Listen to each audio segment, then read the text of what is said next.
반갑습니다, 여러분. 2019년 3월 17일, 3월 들어서 세 번째 맞는 일요일이고요. 사순절 중 두 번째 맞는 일요일입니다. 이젠 봄이 되었다라고 하는 생각이 들죠. 물론 이 동네가요, 가끔 4월에도 눈이 오는 경우가 있기는 해요. 하지만 뭐 이제 요즘 날씨 봐서는 그럴 것 같지는 않고요. 사실 그렇다 하더라도 아직 겨울 옷 다 집어넣지는 마십시오. 이런 시기에 감기 정말 잘 걸려요. 그리고 아무리 날이 더 추워졌다, 더워졌다 한다 하더라도 여하튼 간에 이번 수요일이 First Day of Spring이에요. 3월 20일이. 어쨌든 봄입니다. 그리고 오늘 그 유명한 세인트 패트릭스 데이죠. 매년 3월 17일. 여러분들 아시죠? 성 패트릭을 기념하는 날인데요. 5세기 성자였다고 해요. 아일랜드 최초의 성자였다고 해서 아이리시들은 이 날을 성대하게 기념을 합니다. 온통 초록색으로 그냥. 그래서 세인트 패트릭스 데이에는요, 맥주도 초록색 맥주가 있어요. 그거 만들어서 마시기도 하고 그럽니다. 그런데 왜 이 세인트 패트릭스 데이에 그렇게 열광을 하는가 하는 걸 보면요, 사실 이 아이리시들이 역사적으로 굉장히 많이 차별을 당했었어요. 그 결과 더욱 자기들끼리 이렇게 뭉쳐야 산다라고 하는 그런 개념을 갖게 되었던 것이 아닌가 싶어요. 초록색, 그거는 초록색 클로버입니다. 그래서 세인트 패트릭이, 성 패트릭이 삼위일체를 가르칠 때 그 초록색 이렇게 세잎 클로버로 가르쳤다고 해요. 그래서 지금도 가보시면요, 아이리시 바에 가보시면 다 그 초록색 세잎 클로버들을 걸어놓지 않습니까? 우리 역사 속에서도 그런 경우들이 있었어요. 지역 또는 신분으로 차별을 받았던 사람들이 더욱 단단하게 뭉치는 사건. 그런가 하면 오히려 지역과 신분으로부터 탈피하기 위해서 더더욱 자기 자신의 배경을 감추거나 부정했던 사람들도 있었습니다. 마치 일제 침략을 받았던 시기에요. 일제 박해에 대해서 우리는 조선인이다 라고 하는 외침으로 더욱 동질성을 확고히 했던 사람이 있는가 하면 오히려 조선인이라고 하는 것을 숨기기 위해서, 그리고 일제의 힘에 야합하기 위해서 자발적으로 이름을 바꾸고 일본인보다 더 일본인답게 살기 위해서 외국과 친을 했던 사람들도 있었다는 겁니다. 하지만 분명한 거는 이거라고 저는 생각을 해요. 우리에게는 바꿀 수 있는 것이 있고 바뀌지 않는 것이 있듯이 바꿔야 하는 것도 있고 지켜야 하는 것도 있다라고 하는 겁니다. 기도할게요. 하나님, 계절이 바뀝니다. 계절의 변해도 우리가 지켜야 하는, 변할 수 없는, 변해서는 안 되는 것들을 지켜가는 우리들이 되게 하옵소서. 아멘. 잘 아시는 대로 성서의 맨 앞에는요, 창세기라고 하는 책이 있어요. 그리고 이 책의 내용은 어떻게 세상이 만들어졌는가라고 하는 것들을 설명한 겁니다. 어떻게 세상이 만들어졌고, 어떻게 빛이 생겼고, 어떻게 물이 생겼고, 어떻게 뭐 짐승들이 생겼고, 어떻게 사람이 만들어졌는가, 어찌해서 이 땅 위에 사람들이 살게 되었는가라고 하는 것을 설명하는 겁니다. 그 내용은 뭐 이미 여러분들이 잘 아실 거예요. 하지만 간단히 설명을 드리면 이런 거죠. 성서에 나와 있는 그대로 보시면 처음에 온 세상은 혼돈과 무질서였다고 합니다. 물만 가득했다고 해요. 글쎄요, 그 물은 어디서 왔는지 얘기를 안 하고 있습니다. 그러다가 언제인지 모르지만 하나님이 작심을 하셨대요. 그래서는 자, 그럼 세상 한번 만들어 볼까? 이러고 시작 해서는 처음에 빛이 있어라 그랬더니 빛이 생겼다는 겁니다. 빛이 있으면 그 말은 뭔가 하면요, 빛이 없으면 어둠이잖아요. 그래서 빛 한번 생기고 그 다음에 빛이 없어지고 어둠이 한번 생기고 이렇게 싹 넘어가면 하루 이랬다는 겁니다. 그래서 첫 번째 날이 지나갔고, 이렇게 창세기라고 하는 책의 창조의 이야기는 시작이 되어서 둘째 날은 뭘 만들었고, 셋째 날은 뭘 만들었고, 뭐 이렇게 나갑니다. 다섯째 날은 뭔가 좀 움직이는 걸 만들어 봐야 되겠다. 그래서 하늘에 새도 만들고, 뭐 짐승도 만들고, 물속에는 물고기도 만들었다. 이랬다는 겁니다. 그리고 여섯째 날이 되어 보니까요, 이거 뭐 잔뜩 만들어 놨는데 관리할 주체가 없는 거예요. 그래서 하나님이 이렇게 생각을 했대요. 나 닮은 뭐 하나 만들어야 되겠다. 그래서 여자도 만들고 남자도 만들어서 이걸 관리하도록 했다는 겁니다. 그리고 다음 날, 즉 일곱째 날은 자, 이제 다 만들었으니까 나 좀 쉬자. 그리고 쉬었다. 이렇게 나오는 것이 바로 창세기의 이야기입니다. 하지만 이 창세기는요, 신화예요. 그런 일은 없었어요.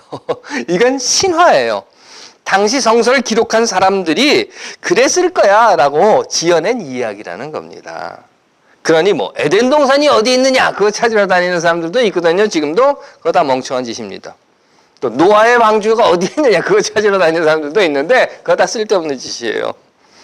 그럼에도 우리가 지금까지 이 지어낸 이야기를 성소에 집어넣어 놓고 가지고 있는 것은요. 그걸 성소라고 이야기하고 있는 것은 기본적으로 신이라는 존재가 있다는 것을 믿기에, 그렇다면 그 신이라는 존재의 뜻, 생각, 의지가 하나님이 세상을 창조했다는 이야기를 통해서 오늘 우리에게 어떻게 들려지고 우리가 어떻게 이해해야 하고 우리가 어떻게 우리 삶에 적용해야 하는가라고 하는 것을 알고자 고백하기 때문에 오늘도 우리는 이 허무맹랑한 신화를 성소에 포함해 놓고 그 안에서 하나님의 뜻이 무엇인지, 하나님이 지금 그 허무맹랑하게 들려지는 신화인 창세기를 통해서 우리 세상에게 무슨 말을 하고자 하시는 것인지를 찾아보고자 하는 것입니다. 이해가 되셨죠? 예. 그런 줄 알고. 그렇습니다. 하나님이 세상을 만들었다고 합니다. 아니, 하나님이 세상을 만들었다고 합시다. 그렇다면 이제 우리들의 질문은요, 이것이 돼야 되는 거예요. 왜? 도대체 왜 하나님은 세상을 만들었을까라고 하는 것이죠. 그것은 무슨 창조론이니 무슨 진화론이니 이런 것, 무슨 방법을 찾는 헛된 수고를 떠나서, 또는 창조론이다, 진화론이다 하는 것으로 서로 우기고 치고받고 싸우는 쓸데없는 짓을 떠나서 우리가 믿음으로 하나님이 세상을 만들었다고 하는 것을 고백하면, 물론 난 그렇게 안 믿어. 그러면 그건 됐고요. 만약 그렇게 고백한다면 도대체 왜 하나님은 세상을 만든 거야? 라는 질문을 해야 한다는 겁니다. 날이 풀리고 여름이 되면요, 풀이 자라요. 이렇게 풀이 막 자랍니다. 사람들이 잔디라고 부르기도 하는데요. 사실 제가 사는 곳 뒤뜰은 잔디는 없고요. 그냥 풀이거든요. 그런데 풀이라도 잘라줘야 합니다. 그럴 때 사용하는 기계가 있어요. 여러분들 잘 아시는 겁니다. 론모어라고 하는 거죠. 다들 보셔서 아시고 사용해 보셔서 아십니다. 이 론모어라고 하는 것은요, 잔디 풀을 깎기 위해서 만들어진 기계예요. 어떻게 하느냐고요? 이걸 가지고 이렇게 나가면 잔디가 깎이거든요. 그래서 아는 거예요. 그 말은 왜? 라는 질문에 오히려 그 결과를 보면 그 왜에 대한 대답을 찾을 수 있는 길이 열린다는 겁니다. 도대체 왜 이 론모어를 만든 거야? 깎이네? 깎기 위해서 만든 거구나 라고 하는 것이죠.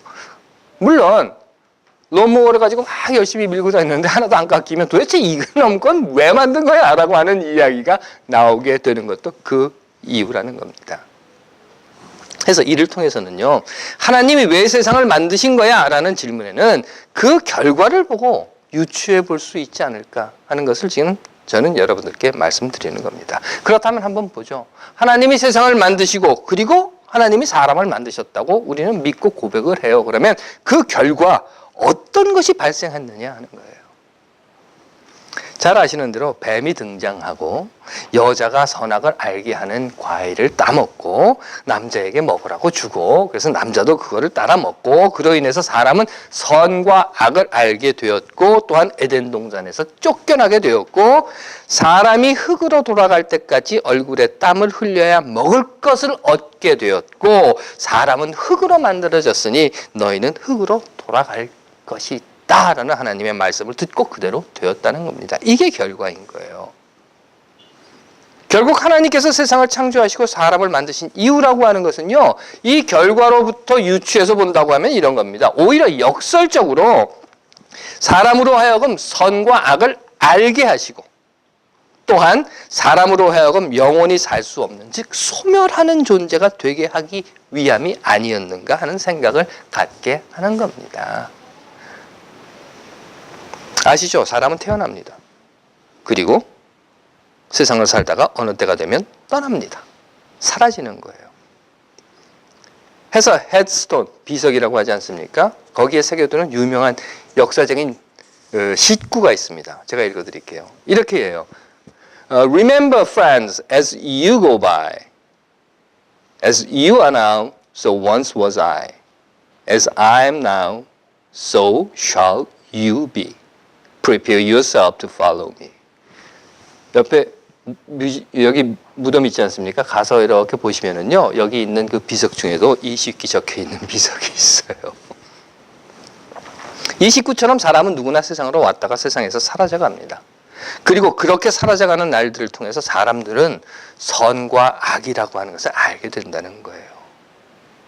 그래서 제가 말씀드리는 겁니다. 하나님이 세상을 만드시고 사람을 만드신 이유는 소멸되게 하기 위해서 만드신 겁니다. 생명이 끝나게 하기 위해서 만드신 거예요. 간단히 이야기하면 죽게 하기 위해서 하나님은 사람을 만드셨어요. 그리고 살아있는 동안 선, 악을 알게 하기 위해서 하나님은 사람을 만드셨어요.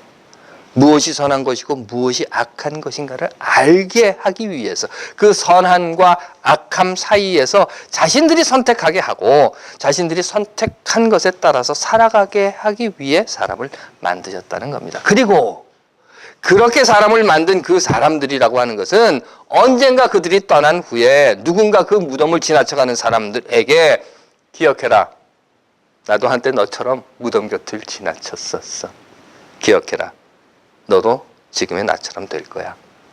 라는 것을 이야기하도록 하기 위해 하나님은 사람을 창조하신 것이 아닌가. 저는 그렇게 생각합니다.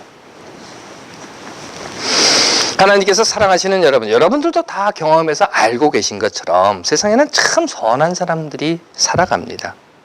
흔히 말하는 대로 법 없이도 살 사람들이 살아요. 우리 주변에. 그런데 그런가 하면 참 악한 사람들도 살아갑니다. 도대체 어떻게 저런 생각을 할 수 있을까? 어떻게 저런 짓을 할 수 있을까? 저렇게 하고도 괜찮을까?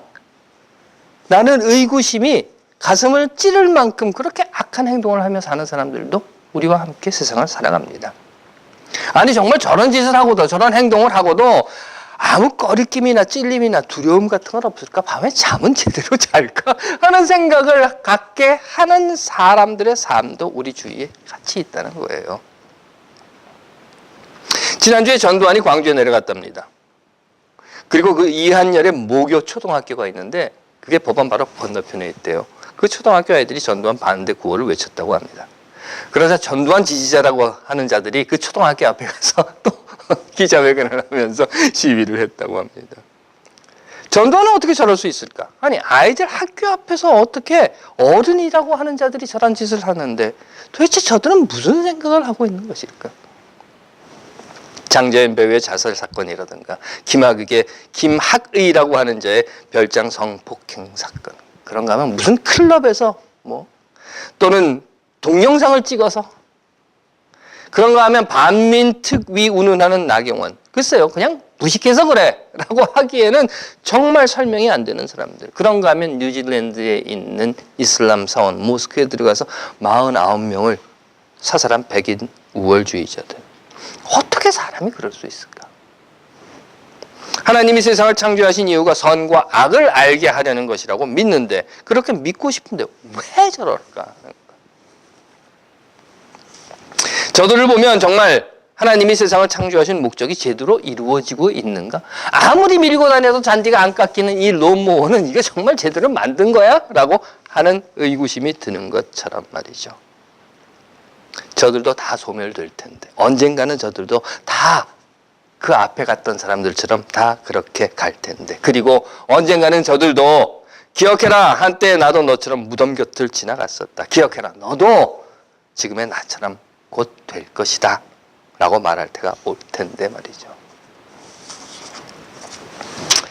하나님께서 사랑하시는 여러분 2019년 사순절입니다. 참 화가 나기도 하고 답답하기도 하고 안타깝기도 하고 속이 부글부글 끓이고 모장 흔히 말하는 대로 뚜껑이 팍팍 열리는 그런 날들이기는 하지만 우리는 예수의 이야기를 다시 한번 생각해 봅니다. 예수께서 다시 회당에 들어가시니 한쪽 손 마른 사람이 거기 있는지라 그들에게 이르시되 안식일에 선을 행하는 것과 악을 행하는 것, 생명을 구하는 것과 죽이는 것 어느 것이 옳으냐? 우리에게는 바꿀 수 있는 것도 있지만 바뀌지 않는 것도 바꿔서는 안 되는 것도 선함과 악함이 결코 바뀌지 않는다는 것 우리가 지켜야 하는 것이 있다고 저는 믿습니다. 선을 행하는 것과 악을 행하는 것, 생명을 구하는 것과 죽이는 것 어느 것이 옳으냐? 예수의 질문을 다시 새겨보는 2019년 사순절이 되시기를 간절히 빕니다. 기도하겠습니다. 하나님 선과 악을 알게 하시고 선을 행하는 우리들이 되게 하옵소서. 아멘.